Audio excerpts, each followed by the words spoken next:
بسم الله الرحمن الرحيم الحمد لله رب العالمين والصلاة والسلام على أشرف الخلائق أجمعين سيدنا وسيد الأولين والآخرين حبيبنا وحبيب إله العالمين إمام المرسلين وخاتم النبيين أبي القاسم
کہ یہ مکان میں رہتے ہوئے لامکان تک کا سفر طے کرا دیتا ہے۔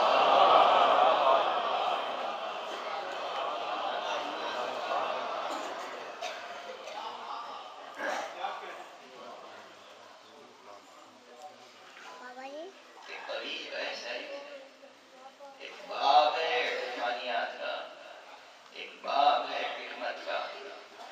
مکان میں رہتے ہوئے لامکان کا سفر ہے۔ وہ کس قرآن سے ظاہر ہوتا ہے؟ اس منبر مجلس حسینی سے۔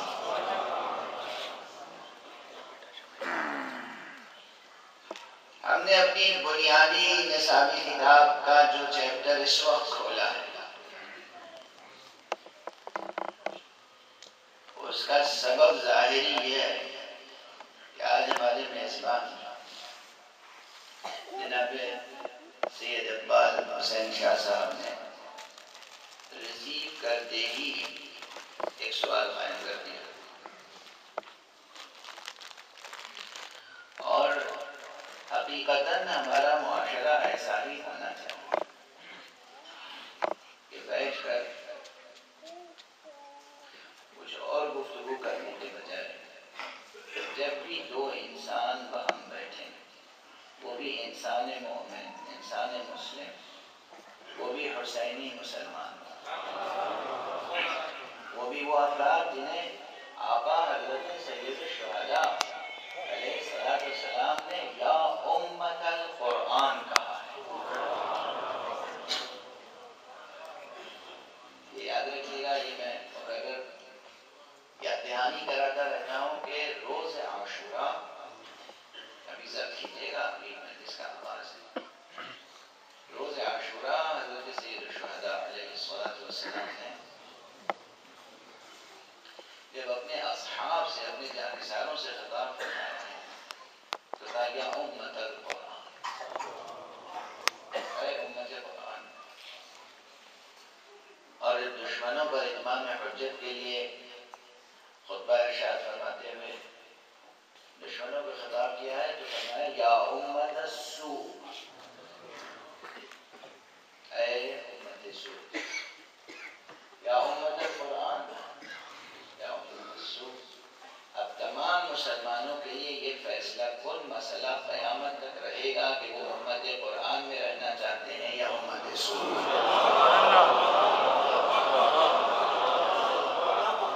ایک صلوات پڑھ دیجیے۔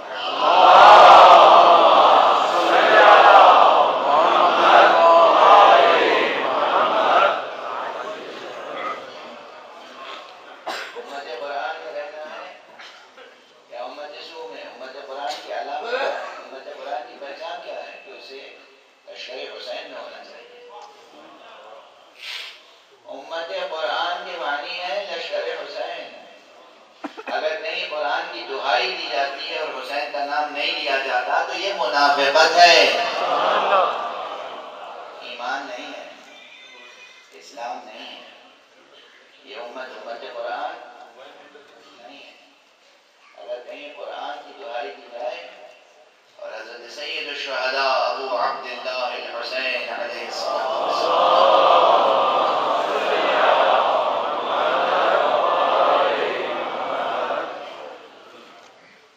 کی وفاداری نہ ہو، ان کی پاسداری نہ ہو، ان کی محبت نہ ہو، ان کا عشق نہ ہو، ان کی بیعت میں نہ ہو، مسلمان کو قیامت تک بیعت حسین میں رہنا ہے۔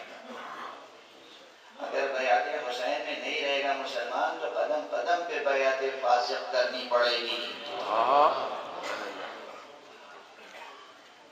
قیامت تک مسلمان کو ایک ہی بیعت میں رہنا ہے، اب وہ بیعت حسین ہے۔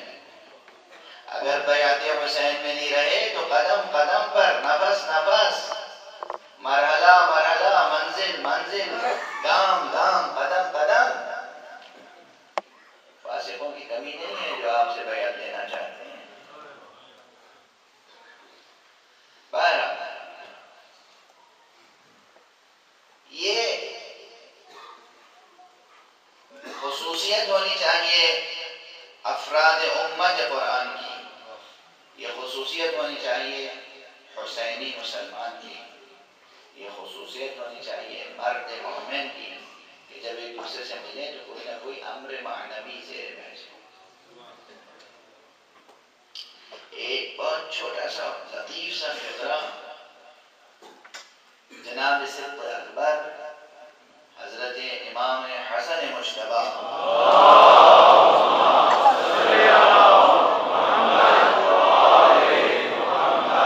علیہ السلام کا میں گزارش کر دوں، بہت لطیف سا ہے، حالانکہ مجھے گزارش نہیں کرنا چاہیے اس لیے ظاہر میرا مولوی آنا ہے، اور مولوی افراد کو دنیا نے بدنام کر رکھا ہے کہ ان کا تعلق بس دسترخوان سے ہوتا ہے، دنیا نے بدنام کر رکھا ہے، جو حقیقتاً مولوی ہے وہ تو چیز ہی کچھ اور ہوتا ہے، مولوی یعنی مولا والا۔ آپ لفظ مولوی کو سبک سمجھتے ہیں، معمولی سمجھتے ہیں، آج کے علماء کو اگر مولوی صاحب کہہ کے خطاب کیا جائے تو ناراض ہو جاتے ہیں، مجھے میری توہین کر دی، میری تحقیر ہو گئی، مجھے علامہ صاحب نے کہا۔ علامہ ہونا بڑا شرف نہیں ہے، مولوی ہونا بڑا شرف ہے۔ بندے مولا، مولوی یعنی منسوب مولا سبحانہ و تعالی، مولوی، تو مولوی کا رتبہ بہت بڑا ہے، مولوی کا منصب بہت بڑا ہے، مولوی کی ذمہ داریاں بہت ہیں، لیکن یہ دنیا ہر اچھی چیز کو بدنام کر دیتی ہے۔ بہرحال حضرت کا جو جملہ ہے وہ یہ ہے، کیا لطیف جملہ ہے، میں نشستوں میں دوستوں کو احباب کو سناتا رہتا ہوں، فرماتے ہیں کہ انسان وہ شے نہیں ہے جسے کھانے کے لیے دعوت دی جائے، انسان وہ شے نہیں ہے جسے کھانے کے لیے دعوت دی جائے۔ دعوت، اس میں لفظ دعوت پہ زور ہے، اہمیت، دعوت، بلانا، تکلیف دینا، تشریف لائیں، وقت صرف کریں، عمر صرف کریں، نقد جان صرف ہوتا ہے نا، آخر نقد جان، کوئی آپ عمل انجام دیتے ہیں تو آپ کی انرجی صرف ہوتی ہے، نقد جان صرف ہوتا ہے، جان خرچ ہوتی ہے، تو ایک انسان اگر اپنا نقد جان صرف کرے تو اسے کسی امر معنوی کے لیے صرف کرنا چاہیے، دعوت دینی چاہیے کسی روحانی یا معنوی امر کے لیے، نہ کہ کھانے پینے کے لیے۔ کھانا پینا مشترک ہے حیوان میں اور انسان میں،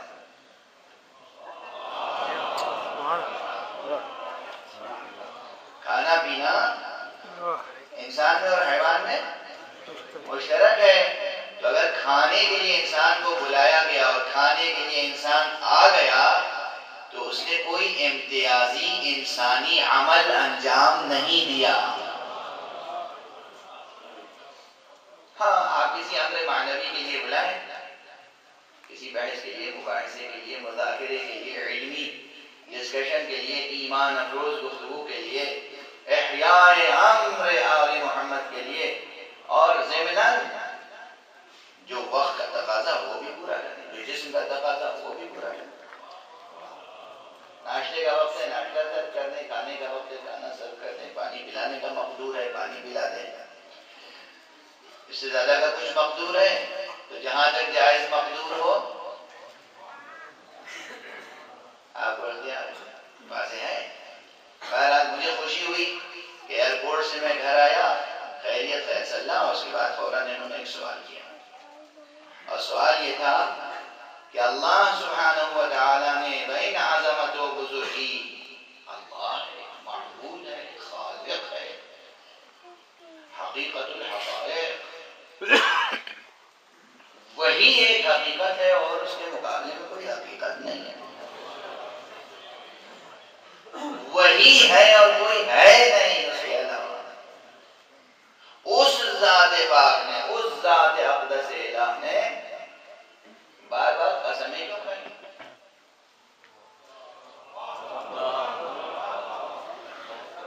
اس لیے کہ عام طور پر ہمارے ذہنوں میں کیا ہے کہ ہم قسم کھاتے ہیں اپنی سچائی گواہی پیش کرنے کے لیے. قسم کس لیے کہتے ہیں؟ تاکہ ہم اپنے دعوے پر اپنی صداقت کو ثابت کر سکیں. اگر کوئی اور شاہد نہیں ہے، اگر کوئی اور گواہ نہیں ہے تو پھر قسم. اب یہاں پہ ٹھہر کے ایک بات ہے. یہاں پر مفسرین نے کئی جہتوں میں خامہ فرسائی کی ہے، اور مجھے یہ بھی مسرت ہے، خوشی ہے واقعا کہ یہ گفتگو شہر اسلام آباد میں چھڑ رہی ہے، جہاں اس عہد کی اردو زبان کی ایک نہائی اہم تفسیر لکھی جا رہی ہے. مجھے آج بتایا گیا کہ تقریباً لکھی جا چکی ہے، 2 جلدیں تو اس کی شائع ہو چکی ہیں، لیکن اور جلدیں بھی تقریباً مکمل ہو چکی ہیں اور وہ جلد شائع ہو جائیں گی. اور وہ حضرت علامہ بزرگوار جناب شیخ محسن نجفی صاحب کی تفسیر الکوثر ہے. پروردگار ان کا سایہ عاطفت اس امت پر، اس ملت پر برقرار رکھے.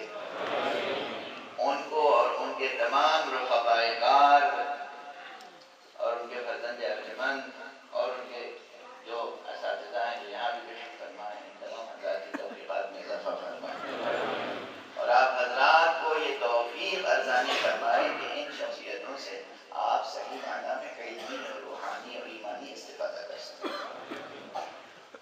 اگر جہاں ایک عظیم و شان تفسیر لکھی جا رہی ہے، بلکہ لکھی جا چکی ہے، وہاں یہ گفتگو ہو رہی ہے کہ اللہ سبحانہ و تعالیٰ نے قرآن مجید میں قسمیں کیوں کھائیں.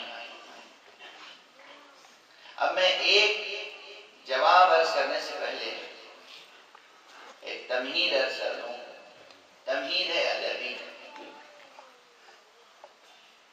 مجھے یہ معلوم ہے کہ اس مجمع میں سب ادیب نہیں ہیں، سب شاعر نہیں ہیں، مگر آپ کو معلوم ہے جب کوئی فضائے مجلس میں داخل ہو جاتا ہے تو اس کا ذہن شاعرانہ ہو جاتا ہے، اس کا قلب شاعرانہ ہو جاتا ہے.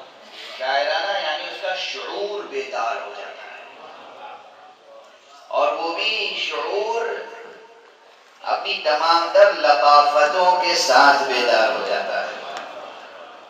شاعری کچھ نہیں ہے، لطافت شعور کے لطیف ترین اظہار کا نام ہے شاعری. شاعری انسان کی ناطقیت کے لطیف ترین اظہار کا نام ہے شاعری. انسان حیوان ناطق ہے نا، حیوان ہے ناطق. اس کی فصل کیا ہے؟ ناطق ہونا، ناطقیت. اس ناطقیت کے جو لطیف مظاہر ہیں وہی فنون لطیفہ ہیں. ناطقیت بشر کی. تو جب آپ فضائے مجلس میں داخل ہوتے ہیں، فضائے مجلس میں، تو وہ لطف الہی شامل حال ہوتا ہے کہ آپ شاعر نہیں ہوتے ہوئے بھی شاعر ہوتے ہیں، آپ دانشور نہیں ہوتے بھی دانشور ہوتے ہیں، آپ ادیب نہیں ہوتے ہوئے بھی ادیب ہوتے ہیں. ایک عجیب تخلیقی انقلاب برپا ہوتا ہے فضائے مجلس میں. ان مجلسوں کی معنوی اور وجودی ارزش کو دریافت کیجیے. سمجھیے یہ مجلسیں کیا ہیں، سمجھیے یہ عزائے سید الشہداء کیا ہے. جو کچھ آپ سمجھتے ہیں وہ اس سے کم ہے جو حقیقت میں یہ ہے. یہ عظیم ترین میراث ہے، عظیم ترین تہذیبی میراث ہے جس کا نام ہے عزاداری. تو مجھے یہ اندازہ ہے کہ ہر سطح کے، ہر طبقے کے حضرات تشریف فرما ہے. پھر بھی میں ایک مثال عرض کرنا. دیکھیے کبھی کبھی لفظ مشترک ہوتا ہے لیکن تعریف جدا جدا ہوتی ہے. کوئی ایک لفظ مشترک ہے، اب اتفاق سے یہ بھی میری پرانی مثال ہے، یاد آ گئی تو عرض کر رہا ہوں. لیکن اس لیے عرض کر رہا ہوں یہی مثال، اس لیے کہ اس مثال میں کچھ اور فوائد بھی ہیں. کسی حکم شریعہ بھی مثلا تذکرہ ہے. مٹی، خاک، یہ مٹی یہ آپ اٹھائیں، اور یہ لے کے آپ کمہار کے پاس چلے جائیں اور پوچھیں یہ کیا ہے، کیا تعریف پیش کرے گا؟ کمہار مٹی کا برتن بنانے والا، مٹی کے کھلونے بنانے والا، وہ کہے گا یہ را مٹیریل ہے، اس سے ہم ظرف بناتے ہیں، برتن بناتے ہیں، کھلونے بناتے ہیں۔ یہ اس کے فن کے مطابق یہ ایک مکمل تعریف ہے، ایک پرفیکٹ ڈیفینیشن ہے اس کے آرٹ کے مطابق۔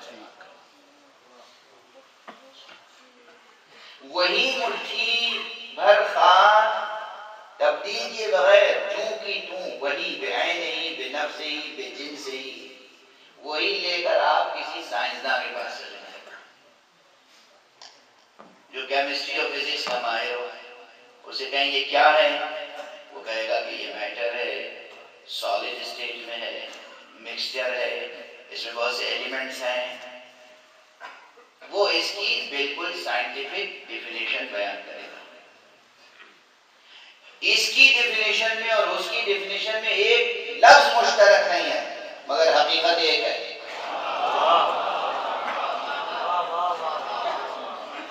خارج میں حقیقت ایک ہے، یہی مٹی۔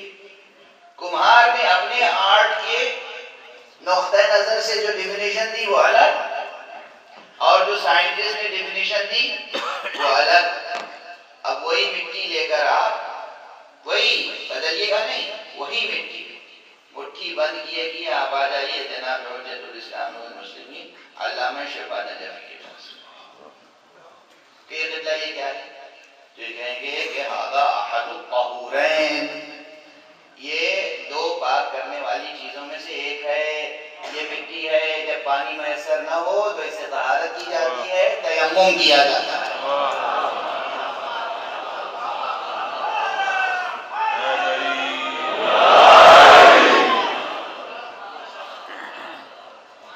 چیز ایک ہے، خارج میں چیز ایک ہے، لیکن جب اینگل ڈیفرنٹ ہوتے ہیں، جب آرٹ ڈیفرنٹ ہوتے ہیں، جب ڈسپلن ڈیفرنٹ ہوتی ہے، جب برانچ آف نالج ڈیفرنٹ ہوتی ہے، جب آبزرور کی پوزیشن ڈیفرنٹ ہوتی ہے، تو اس چیز کی ڈیفینیشن تبدیل ہو جاتی ہے۔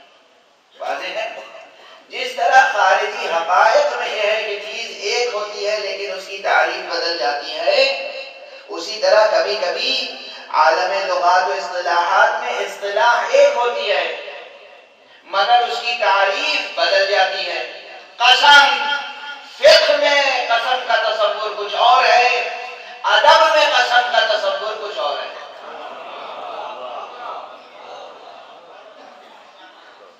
فقہ میں قسم کھانے کے موارد، شرائط، آداب الگ ہیں، مگر ادب میں اسے ایک صنعت کے طور پر برتا جاتا ہے۔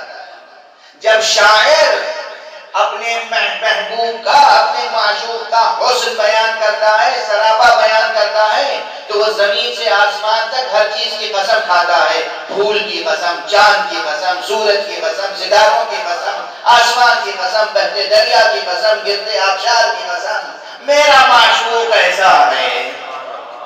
یہ کوئی فقہی تعریف لے کے بیٹھے گا کہ انہوں نے اتنی قسمیں کیوں کھائی؟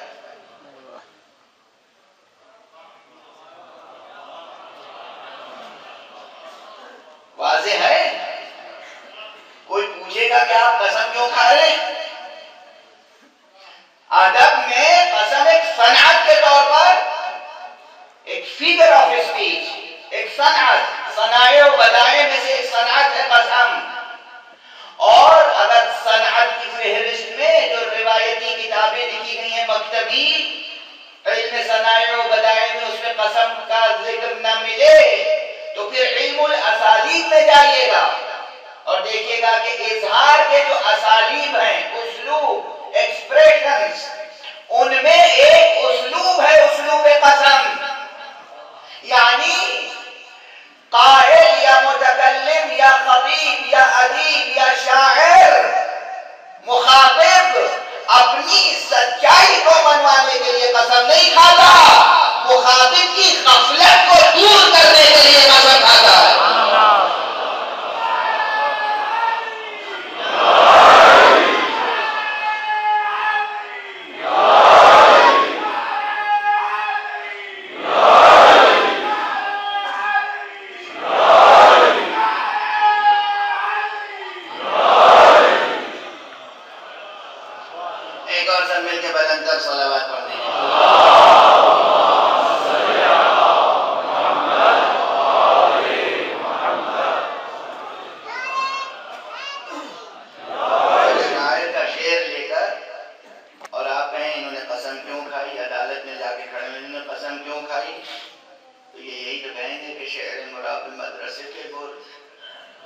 میرا شعر مکتب لے کے کون چلا گیا؟ مدرسے لے کے کون چلا گیا؟ وہاں قسم، اس کی افادیت، اس کی معنویت، اس کا ریلیونس، وہ ایک صنعت کے طور پر صنعت ادبی ہے. متکلم مخاطب اپنی سچائی میں نہ شبہ رکھتا ہے نہ سچائی ثابت کرنا چاہتا ہے، وہ مخاطب کی غفلت کو دور کرنا چاہتا ہے اور موضوع کی اہمیت کو اجاگر کرنا چاہتا ہے. شاعر کہتے میرا معشوق بہت حسین ہے. بات یہی ہے جو اتنی قسموں کے بعد کہے گا، پھول کی قسم، چاند کی قسم، سورج کی قسم، ستاروں کی قسم، میرا معشوق بہت حسین ہے. خلاصہ کریں گے دونوں قضیے کا تو ایک ہے، میرا معشوق حسین ہے. لیکن جب پہلا جملہ سادہ سے کہا تھا میرا معشوق حسین ہے تو سننے والے پہ کوئی اثر نہیں ہوا. لیکن جب اتنی قسمیں کھا کے کہا میرا معشوق حسین ہے تو سننے والا متزلزل ہو گیا. اسے اب اندازہ ہوا کہ اس کے حسن میں غیر معمولی کیفیت ہے. پروردگار عالم نے بیشتر قسمیں اس لیے کھائی ہیں کہ بندوں کی غفلت دور ہو، موضوع کی اہمیت سامنے آئے.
کیا تم نے دیکھا اس کو کہ جو دین کی تکذیب کرتا ہے؟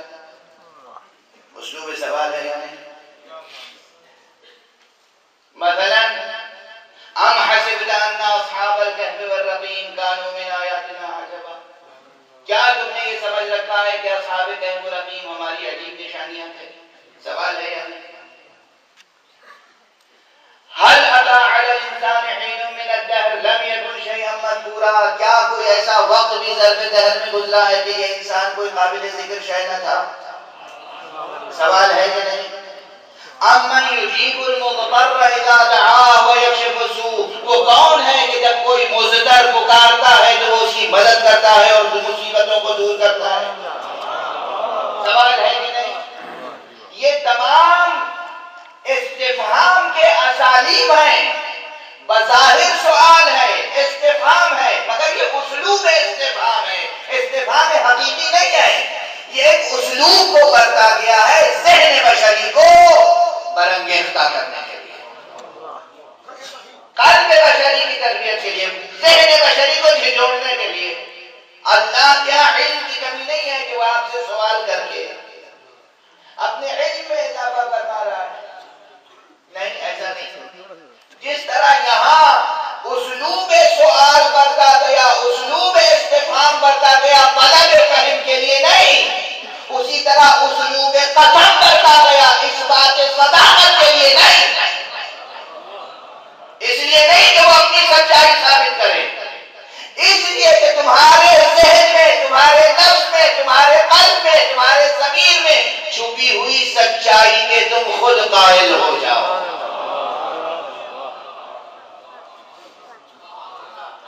اس لیے یہ اسلوب استعمال کرتا گیا ہے. اسلوب استفہام و اسلوب قسم استعمال کیا گیا ہے، قسم کو برتا گیا. البتہ اللہ اکبر، قرآن ہے قرآن. ہم جیسا کوئی قرآن کے ظاہر کی گہرائیاں نہیں سمجھ سکتا، باطن کی گہرائیاں کیا سمجھے گا؟ ٹھہریے گا، غور کیجیے گا، ساتھ ساتھ سفر جاری رہے.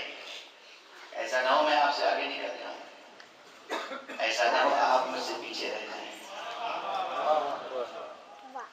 مکتب ہے، مدرسہ ہے، امام صاحب، ہم سب مل کے علم حاصل کر رہے ہیں. میں آپ کے علم میں کوئی اضافہ نہیں کر رہا ہوں، کہیں سے کوئی نور برس رہا ہے. ہم سب دامن پھیلائے اپنے اپنے حصے کی خیرات سمیٹ رہے ہیں.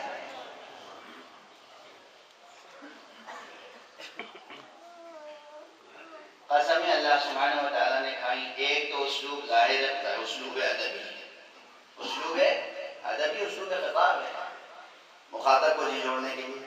لیکن کہاں کس چیز کی قسم کھائی؟ مثلا کہیں کہا والشمس وضحاها والقمر اذا تلاها والنهار اذا جلاها والليل اذا يغشاها والسماء وما بناها والارض وما طحاها ونفس وما سواها. یہ ایک تسلسل میں قسمیں کھائی جا رہی ہیں، تو کیوں اور چیزوں کی یہاں کیوں نہیں کھائی گئی؟ کہیں والطور، طور کی قسم کھائی گئی، تو کیوں؟ کہیں جناب والا والتین والزیتون وطور سینین وہذا البلد الامین، اس کی قسم کھائی گئی، تو کیوں؟ یہاں بحث کی جا سکتی ہے اور یہاں بحث کرنا لازم ہے. لیکن ان بحثوں سے پہلے بھی ایک چیز جو بظاہر ابھی تک مفسرین کی کہ حسن التفات سے محروم رہی ہے. ایک رخ ایسا ہے جو اب تک مفسرین کے حسن التفات سے محروم رہ گیا ہے. وہ رخ یہ ہے کہ اس کو بھی پہلے ایک ادبی مثال دے کر واضح کروں. یہ جناب افتخار عارف صاحب جہاں آ جاتے ہیں وہاں میری لگے شاعرانہ پڑھنے لگتی ہے. ویسے تو اور بہت سے حضرات ہوں گے لیکن انہیں دیکھ کے کچھ زیادہ ہی پڑھتی ہے. تو اس لیے میں ادبی مثالیں عرض کر رہا ہوں. آپ حضرات نے میر انیس علیہ الرحمہ پہ مقالات پڑھے ہوں گے، بڑے بڑے نقادوں کے، ناقدین سخن.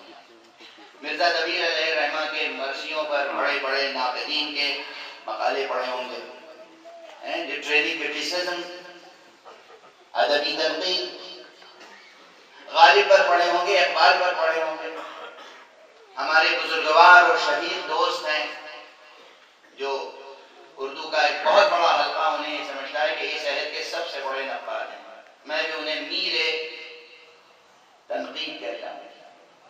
جناب شمس الرحمان فاروقی صاحب بہت بڑے ادیب ہیں، جدیدیت کے علم بردار ہیں. انہوں نے ایک مقالہ لکھا میر انیس کے مرثیے میں استعاراتی نظام. توجہ رکھیے گا، جو مثال بالکل مکتبی انداز سے گفتگو ہو رہی ہے. آخر اسلام آباد میں گفتگو ہو رہی ہے تو کچھ اس کی ایکیڈمک شان ہونی چاہیے نا، تو مکتبی انداز سے ہو رہی ہے. میر انیس علیہ الرحمہ کے مرثیے میں استعاراتی نظام، یعنی پورے مرثیے میں ایک موضوع ہے، ایک تھیم ہے. شاعر کے ذہن میں ایک تھیم ہے، ایک موضوع ہے، ایک گول ہے، ایک ہدف ہے، ایک خاص ریڈرشپ ہے یا ایک خاص سامعین کا طبقہ ہے، ایک خاص مقصد ہے، ایک خاص غرض و غایت ہے. اس غرض و غایت کو، اس ہدف کو حاصل کرنے کے لیے شاعر کن استعاروں کا استعمال کرتا ہے. قدیم استعاروں کو نئی معنویتوں کے ساتھ استعمال کرتا ہے. جہاں قدیم استعارے ساتھ نہیں دیتے وہاں نئے استعارے تخلیق کرتا ہے، قدیم تشبیہوں کو نئے زاویے سے استعمال کرتا ہے، جہاں قدیم تشبیہیں کارآمد نہیں ہوتی نئی تشبیہیں تخلیق کرتا ہے، جہاں استعارے اور تشبیہ دونوں ساتھ چھوڑ دیتے ہیں وہاں علامتیں تخلیق کرتا ہے۔ چنانچہ جدید شاعری میں علامتی نظام بھی ایک بہت بڑا موضوع ہے۔ ہمارے دوسرے شفیق اور بزرگوار دوست جناب پروفیسر حنیف اشفاق صاحب، ان کا کام ہی علامتی نظام پر ہے، اور ان سے پہلے پروفیسر جناب سید محمد عقیل صاحب نے جدید اردو شاعری میں علامتی نظام پر گفتگو کی۔ سمبولزم، علامت، یہ میٹافوریکل ایکسپریشن سے ڈیفرنٹ ایک بحث تھی۔ میٹافرس یعنی استعارے، فیگرز آف اسپیچ یعنی صنائع و بدائع، اور یہ سمبولزم الگ۔ تو جیسے جیسے موضوع کی ضرورت ہوتی ہے اور جتنی تہدار گفتگو کرنی ہوتی ہے اتنی تہدار زبان استعمال ہوتی ہے۔ توجہ رہے گفتگو بہت ہی دقیق اور لطیف منزل سے گزر رہی ہے۔ شاعر ہو یا ادیب، وہ اپنے معشوق کے لیے کبھی تو اس کو پھول سے تشبیہ دیتا ہے، کبھی آفتاب سے تشبیہ دیتا ہے، کبھی محتاب سے تشبیہ دیتا ہے، اور شاعروں کی تشبیہیں علامان الفیظ۔ لیکن آپ ہنس کے ٹالنا دیجیے، کلاسیکل پوئٹری میں جو روح تہذیب سموئی ہوئی ہے اسے پڑھنے اور ڈسکور کرنے اور دوبارہ اپنی زندگی میں اتارنے کی کوشش کیجیے۔ کبھی شاعر معشوق کے چہرے کو آفتاب سے تشبیہ دیتا ہے، کبھی اپنے دل کے داغ کو آفتاب کہتا ہے، کبھی دل کے داغ کو چراغ کہتا ہے۔ داغ کو چراغ کیوں کہتا ہے؟ داغ کو آفتاب کیوں کہتا ہے؟ اور یہی نہیں کہتا ہے کہ اس دل پہ لگا ہوا داغ، داغ ستم، داغ غم، داغ علم، اس میں وہ نور، وہ روشنی، وہ تابانی، وہ تابکاری ہے کہ یہ خورشید بھی اس کے آگے ماند پڑ جاتا ہے۔ اور یقین کیجئے کہ یہ مبالغہ نہیں ہے، توجہ رکھیے گا، معمولی شاعر اسے مبالغہ سمجھتا ہے، لیکن جو حقیقی شاعر ہے وہ اسے حقیقت سمجھتا ہے۔ کسی اور کی سمجھ میں آئے یا نہ آئے، جن کے سینوں پر داغ غم حسین ہے وہ بتائیں کہ داغ زیادہ چمکتا ہے یا سورج؟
مذہبی اسلوب میں ہو رہی ہے. تو یہ جو نظام ہے تشبیہوں کا، اشتہاروں کا، زخم کو دہن سے تشبیہ دیتے ہیں، دہن کو زخم سے تشبیہ دیتے ہیں. کلاسیکی غزلیں پڑھا کیجیے. اب بچے جا کے نہیں، مولانا نے آج ممبر سے کہا غزلیں پڑھا.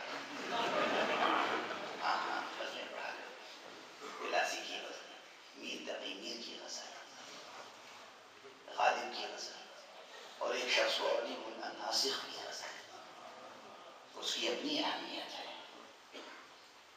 حافظ کی غزل، فارسی کا اگر ذوق ہے، حافظ کی غزل. اور یہ غزل کیوں کہہ رہا ہوں؟ غزل پڑھو، نظم پڑھو، ادب پڑھو. جب ادب پڑھو گے تو ادب آئے گا.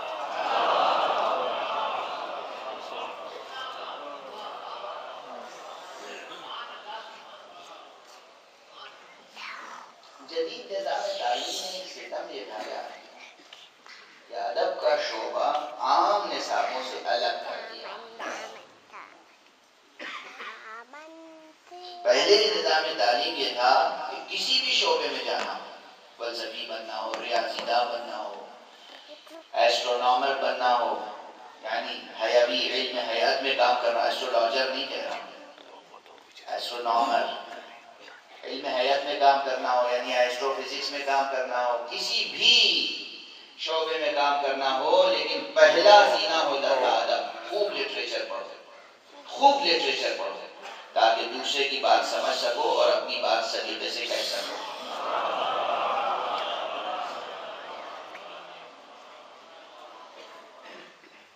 خوب لٹریچر. پہلے تمہیں اسالیب بیان پر قدرت ہونی چاہیے. 12 تو وہاں جب آپ پڑھیں گے تو آپ دیکھیں گے کہ دہن، یہ دہن کو زخم سے تشبیہ ہے، اور زخم کو دہن سے تشبیہ دیتے ہیں. اس سب کی حکمت ہے. ظاہر سے آج میں کوئی غزل کا ڈکشن تھوڑی بیان کرنے بیٹھا ہوں، میں مثالیں دے رہا ہوں، آپ کے ذہن کو کہیں لے جانا چاہتا ہوں. اور قرآن مجید نے جو نظام استعاراتی تخلیق کیا ہے، ابھی تک اس پر کام نہیں ہوا ہے جس طرح ہونا چاہیے. میرے سامنے دلائل الاعجاز ہے، ہمارے سامنے جرجانی کا کام ہے، ہمارے سامنے مقول ہے، ہمارے سامنے مختصر ہے، سب ہے. مگر جس طرح پر قرآن مجید کی تشبیہوں، قرآن مجید کے استعاروں، قرآن مجید کے مجازات، قرآن مجید کے اسالیب پر کام ہونا چاہیے تھا، ابھی عشر عشیر بھی نہیں ہوا ہے. اور یہ عشر عشیر بھی بہت بڑا کلمہ ہے. محاورتاً کہتے ہیں ابھی قرآن مجید کے ظاہر پہ کام کرنا بہت باقی ہے. یہ اس لیے دعوت دے رہا ہوں کہ جب تک اسلوب قرآن گرفت میں نہ آئے، سمجھ میں نہ آئے، اس وقت تک بہت سی تفسیری روایتیں سمجھ میں نہیں آئیں گی. توجہ ہے؟ خدا کی قسم بعض مفسرین ایسی روایتوں سے تعرض ہی نہیں کرتے، چشم پوشی کر کے گزر جاتے ہیں. یہ جوان پوچھیں گے اس کے معنی کیا ہے، سمجھائیے یہ کیوں، یہ تشبیہ کیوں دی گئی، اس کے پیچھے حکمت کیا ہے.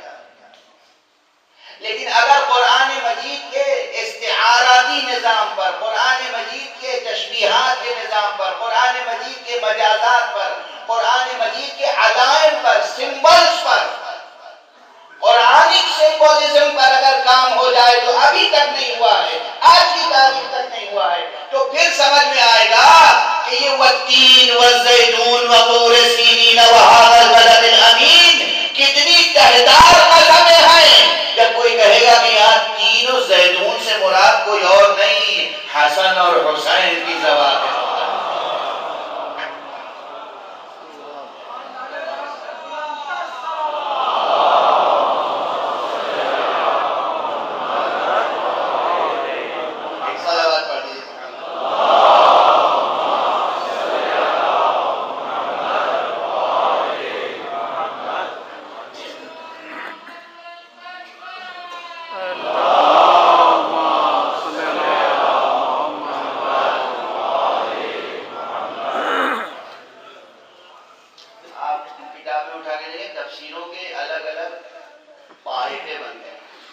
مفسرین کے الگ الگ گروہ، تفسیر کے الگ الگ طائفے، تفسیر کی الگ الگ قسمیں.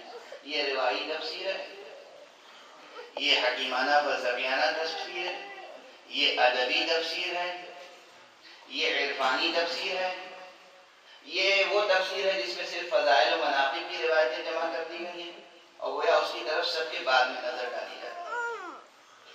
اس کی طرف سب کے بعد میں نظر ڈالی جاتی ہے، صرف اس لیے کہ وہ ادبی ذوق نہیں ہے. آپ اپنے محبوب کو یا معشوق کو یا اپنے فرزند کو میوہ دل کہتے ہیں کہ نہیں؟ کیا کہتے ہیں؟ میوہ دل. یہ میوے کا لفظ استعمال ہوا یا نہیں؟ بچہ بچہ ہے کہ میوہ؟ آخر ادبی اسلوب ہے، آپ کہتے ہیں میوہ دل. حق نے بھی حسن و حسین کو دو میووں سے تشبیہ دی ہے. والتین والزیتون، تین کی قسم، زیتون کی قسم.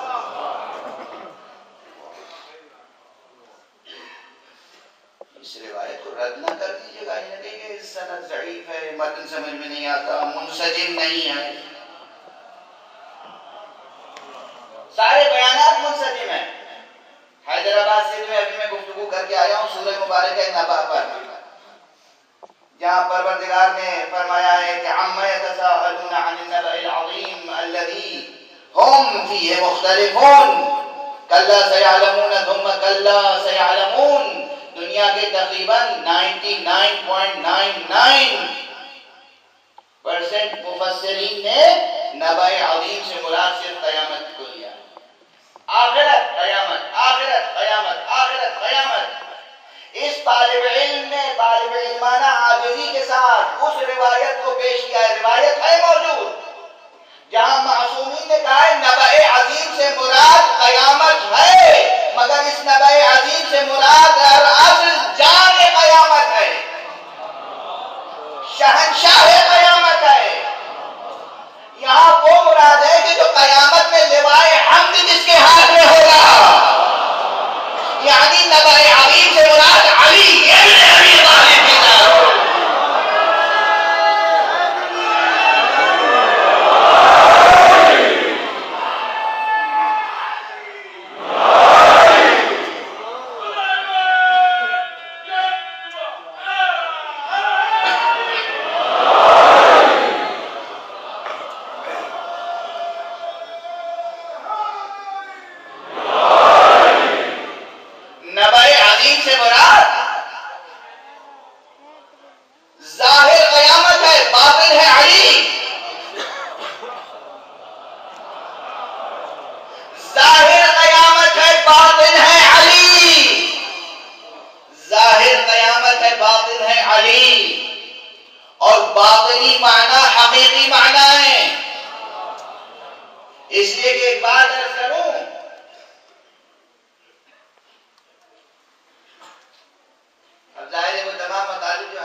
یہ قرآن مجید کا معجزہ ہے کہ مقام اول میں، رتبہ اول میں یہ خطاب کرتا ہے اور اس کا مخاطب اول ہوتا ہے مصطفیٰ، اور یہی قرآن مقام دوم میں خطاب کرتا ہے کسی اور سے، یہی قرآن عموم مردم سے، عام لوگوں سے خطاب کرتا ہے، یہی قرآن سلمان سے مخاطب ہوتا ہے، یہی سلمان ابو جہل سے مخاطب ہوتا ہے، سلمان کو مژدہ سناتا ہے، ابو جہل پہ حجت تمام کرتا ہے۔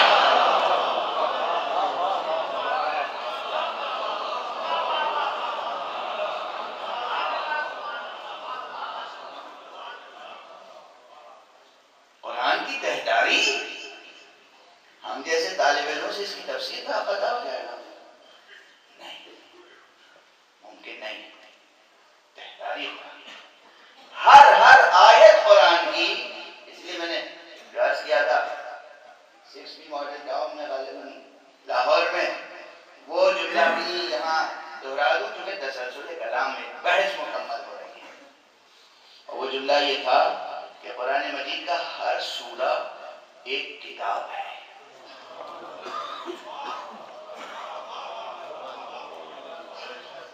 بلکہ قرآن مجید کی ہر آیت ایک کتاب ہے، بلکہ قرآن مجید کا ہر حرف ایک کتاب ہے۔ پھر آپ کہیں گے مبالغے کی کوئی حد ہوتی ہے؟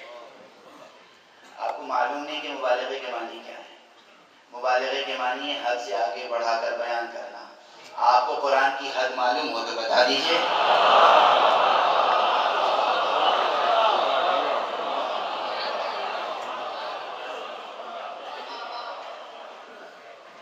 قرآن مجید کا ہر حرف ایک کتاب ہے، اور ایک کتاب نہیں، معمولی کتاب نہیں، مختصر کتاب نہیں۔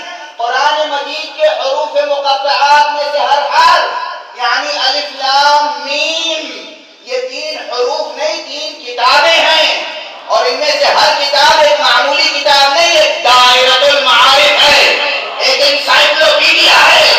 یقین نہ آئے تو استدلال میں سند کے طور پر، شاہد کے طور پر مفسرین عامہ کی وہ روایت ملاحظہ فرمائیے جہاں مفسرین عامہ نے کہا ہے کہ علی ابن ابی طالب قرآن مجید کے چند حروف مقطعات سے ما کان و ما یکون کے علم کا استدلال کر لیا کرتے تھے۔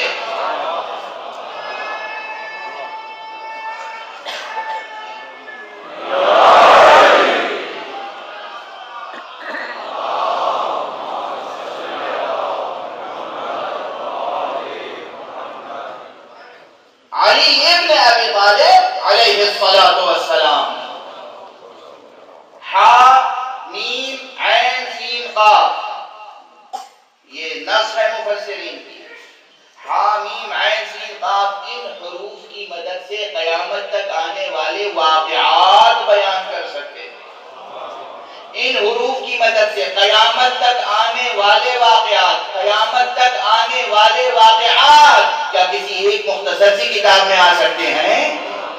اسی لیے تو کہہ رہا ہوں یہ حرف نہیں، انسائکلوپیڈیا ہے۔ قرآن مجید کے ایک ایک حرف میں جہان معنی پوشیدہ ہے، کائنات معنی پوشیدہ ہے، اور جب کائنات معنی پوشیدہ ہو تو پھر اتنا حوصلہ ہونا چاہیے کہ ظاہر سے باطن تک تمام روایات کو جمع کر سکے انسان، تضادات کو رفع کر سکے انسان، ورنہ فوراً کہہ دیتے ہیں یہ روایت جس روایت سے ٹکراتی ہے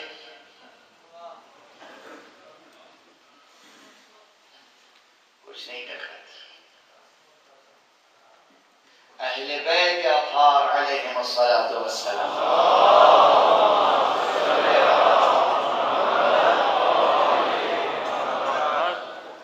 جو روایتیں حدیث کے بعد میں نقل ہوئی انہیں غور سے پڑھنے کی ضرورت ہے۔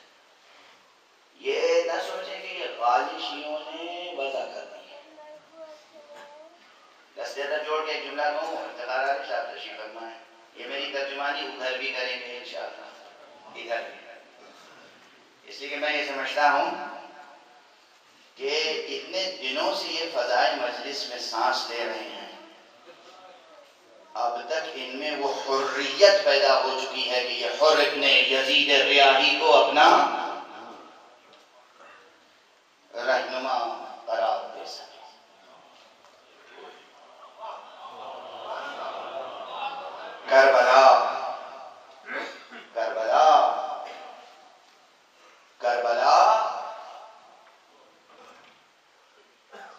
عظیم واقعہ ہے. کربلا داستان نہیں ہے، کربلا افسانہ نہیں ہے، کربلا کہانی نہیں ہے، کربلا معمولی واقعہ نہیں ہے، کربلا واقعہ ہے اور عظیم واقعہ، کربلا حادثہ ہے اور عظیم حادثہ، کربلا سانحہ ہے اور عظیم سانحہ، کربلا المیہ ہے اور عظیم المیہ، اور ان سب کے ساتھ کربلا معجزہ ہے اور عظیم معجزہ ہے.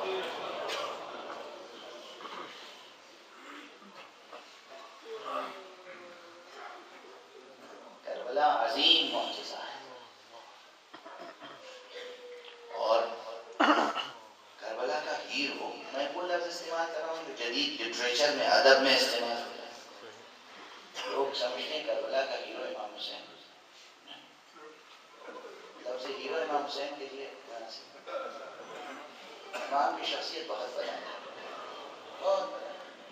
یہ القاب، یہ آداب، یہ توصیف، یہ جملے، یہ فقرے، یہ سب کچھ نہیں ہے. حسین کو کسی وصف اضافی کی ضرورت نہیں.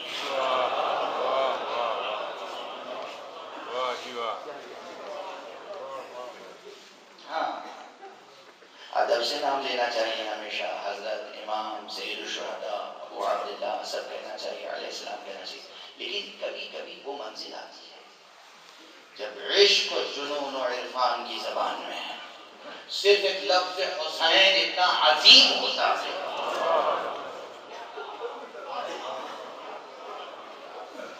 کہ اس کے ساتھ کسی اور کلمے کی گنجائش، ہر کلمہ چھوٹا پڑ جاتا ہے.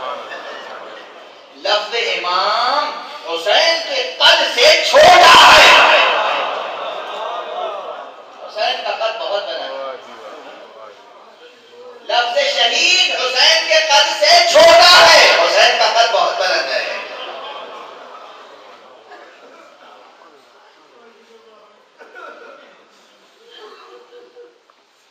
حسین کو آپ دیکھیں گے، حسین کربلا کی ہیرو تھے.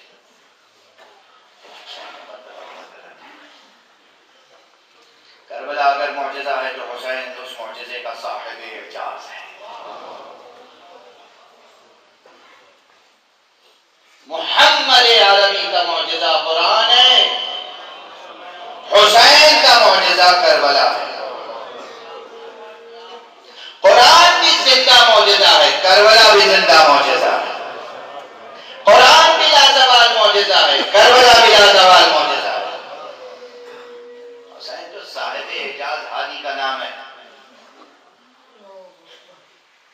اگر انسانی سطح پر کربلا کو حق و باطل کا رزمیہ کہا جائے تو اس کا ہیرو حر ہے.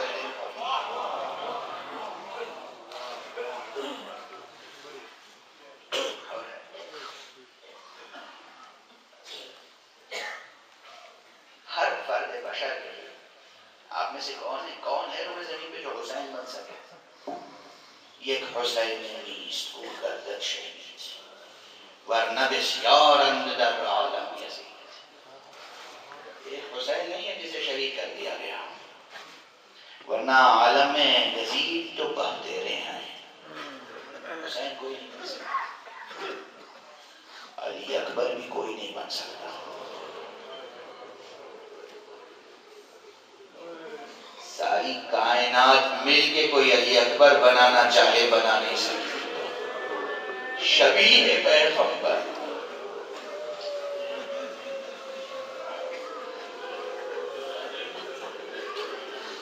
میں بہت کچھ پڑھنا چاہ رہا تھا، آج کی مجلس تمہید میں گزر گئی. کل کچھ گزارش کروں گی. تمہید طویل ہو گئی لیکن تمہید کا ہر کلمہ یاد رکھیے، چونکہ آپ کے درمیان سے خود کے لیے کی آوازیں بلند ہو گئی، اس لیے آپ مجلس کو طول دینا مناسب نہیں ہے. علی اکبر حسین بنانے کے لیے زہرا چاہیے.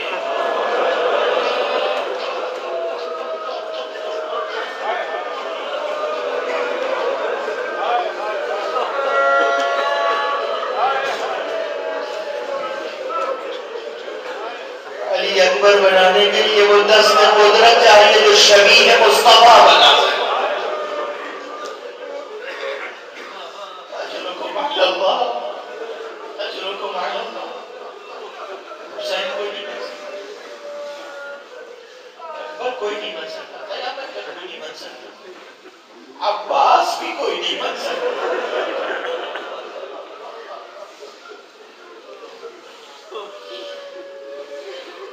عباس بنانے کے لیے علی چاہیے، حسین بنانے کے لیے فاطمہ چاہیے، عباس بنانے کے لیے علی چاہیے. چھوٹے چھوٹے جملے ہیں، دعویٰ بھی ہے، دلیل بھی. کوئی عباس نہیں بن سکتا قیامت تک، کوئی اکبر نہیں بن سکتا قیامت تک. ہمارے اور آپ کے جیسے انسانوں کے لیے ہیرو ہے اور جو بتاتا ہے کیسے باطل پہ ٹھوکر ماری جاتی ہے، کیسے حق کے خیمے میں جایا جاتا ہے.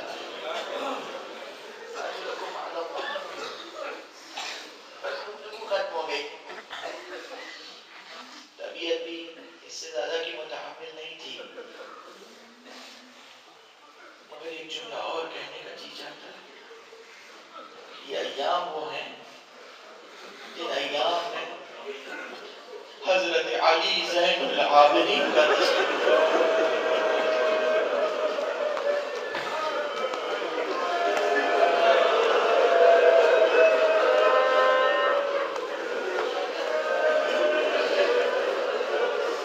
کوئی حسین نہیں بنا سکتا، کوئی اکبر نہیں بنا سکتا، کوئی عباس نہیں بنا سکتا، کوئی دوسرا زین العابدین نہیں ہو سکتا، کوئی دوسرا سید سجاد نہیں ہو سکتا جس کے ہاتھوں میں ہتھکڑیاں ہوں، پاؤں میں بیڑیاں ہوں، کمر میں لنگر ہو، گلے میں خاردار توق ہو، اور ایک دو ساعت نہیں، ایک دو دن نہیں، ایک دو مرحلہ نہیں، ایک دو گام نہیں، کربلا سے کوفے اور کوفے سے شام تک اور مسلسل نمازوں کا سلسلہ جاری رہے، نماز شب کا سلسلہ جاری رہے. اس لیے تو آقا کو زین العابدین کہتے ہیں، زین العابدین، زین العابدین، سید الساجدین. کون ہے جس کے بابا کا سر نو کے نیزہ پہ بلند ہو تو وہ سجدے میں جھک جائے؟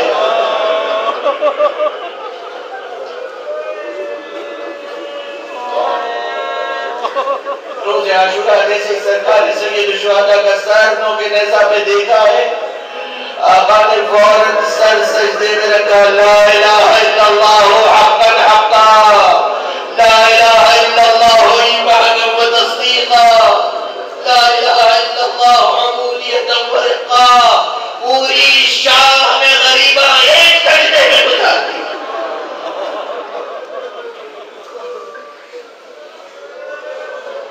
اجرکم علی اللہ. کون ہے؟ کون ہے؟ علی زین العابدین. اور اکثر بس آج غالباً دوسری سفر ہے. تاریخیں بتاتی ہیں کہ پہلی سفر کو اسیران حرم کا قافلہ شام میں داخل ہوا. بس اردو تمام ہو گئی.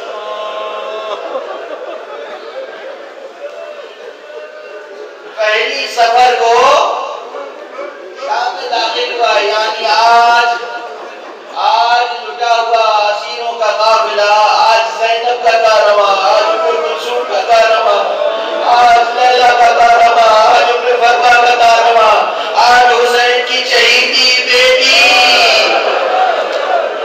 حسین کے سینے پہ سونے والی بیٹی آج شام میں ہے.